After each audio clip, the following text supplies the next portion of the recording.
Hey guys, Becky here with Design Bundles, and I'm super excited to have you join me today because we have a really awesome project. It's time to get ready for summer. We are talking about making a shirt using infusible ink. Alright guys, so here we are in Cricut Design Space. This is just a blank canvas. I'm going to walk you guys through from the very beginning all the way to the very end. That way, in case you're a beginner, you'd be like, hey, you know what? I can do this. So infusible ink can be pretty intimidating, and we're going to take all of that fear out for you today. Let's go ahead and start with a basic SVG. So I'm going to go to upload.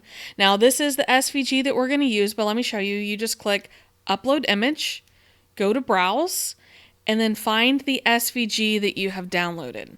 Now this is the original download. It comes in a zipped folder, so you can right click and choose extract all, and that will unzip it for you, and you'll have a nice shiny new folder here. And I'm just going to choose the SVG document. Now here there's no cleanup needed because I am using an SVG, so it's completely ready to use. And then we can just click on our newly uploaded SVG and insert into our canvas. Now, once it comes in, it will come in whatever size, okay? And then we're going to size it ourselves. Now, I am making a youth shirt, so I did measure the shirt, and I want my design to be 8 inches wide. Now, it automatically updates so that the height is 8.827. And then I'm also going to use my attach button down here, because what happens is when you have designs like this, it may break it up for you and try to separate it onto the mat in the most effective cutting manner. We don't want it to do that. We want to keep our design the same. And I also want to say that I chose this line, and I just want to say I chose this design because it does have nice thick lines. When using infusible ink, I try not to do anything with too much detail, just because in my experience, it doesn't cut detail super well. So just keep that in mind when choosing a design, or if you cut a design and it doesn't cut well, you may realize, hey, maybe I needed thicker lines with that. So let's click over to make it. Now, one thing that I do want to go ahead and stress is that it may not seem really obvious in the beginning, but you are going to mirror this like you would heat transfer vinyl. Okay, you're going to mirror it because after you cut the sheet, you're going to turn the sheet pattern side down for pressing. All right, so it's the same basic principle, but we're going to mirror it and cut our design mirrored. So let's hit continue. Then we want to select our Air 2. We are cutting with the Air 2, but you can also do this with the Maker. And as a matter of fact, they even make infusible ink sheets to fit the Joy. So super exciting all the way around. Now for the material, I do keep mine set to custom so that I can just come in here and select the piece that I need, the material that I need. So over here at the very bottom, it says infusible ink transfer sheet. So I will select that, and it does remind you, make sure mirror is turned on and material is ink side up. All right, now we do have the tool loaded, and all we have to do is walk over and press go. And of course, I will show you how it's loaded on the mat and other fun stuff as soon as we head over there. All right, so let me show you what I have going on here. Now this is how we load the infusible ink. All right, it comes rolled up like this. You have your back side and your print side. So you do load print side up, and remember we mirrored our cut. So you load it on the mat, you feed it in. Now it's just a regular blade, and you would choose your Cricut button to go ahead and cut your design. Now I have already taken care of that, so what we're going to do is proceed with the weeding. Now I do have a good portion left over, and I'm going to trim that off because there are a lot of really great infusible ink projects that you can do with those scrap sizes. But let me get this out of the way also.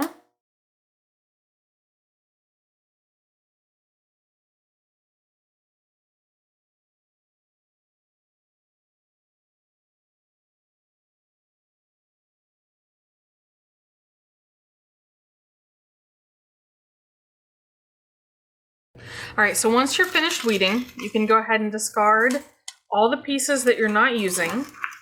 Now I am using one of the Cricut Infusible Ink Shirts. They are a very nice weight. especially for white, because a lot of polyester shirts that you find that are white are very thin and pretty see-through. But these are actually really nice quality. I like them, a lot of people like them. But what I wanted to say was that you do not have to use the Cricut brand materials for infusible ink. You can use anything that is designed for sublimation, which also means that you can use polyester shirts. Now, you don't have to use 100% polyester, but you will get the best results out of 100% polyester. Now, your infusible ink transfer sheets do come with these that's called blowout paper, okay? If you do not have these or you lose track of them, you can use butcher paper or copy paper or uncoated parchment paper. And I am going to go ahead and put this on the inside, especially when using white. It's always better to have a barrier. That way your ink does not bleed through to the back of your shirt. It doesn't seem to happen quite as often on non-white shirts, but white shirts, in my experience, I've definitely had that problem. And if you can, go ahead and lint roll your shirt, just in case. Otherwise, you may end up with some little blue spots on it. Now you can take your infusible ink, weeded really well, position it just like you would heat transfer vinyl. You want to get it in the middle of your shirt. Now the carrier sheet is a little sticky, but it's not super sticky. All right, just a little bit. We can go ahead and cover it up with our second sheet. Now these sheets are going to be single use, all right?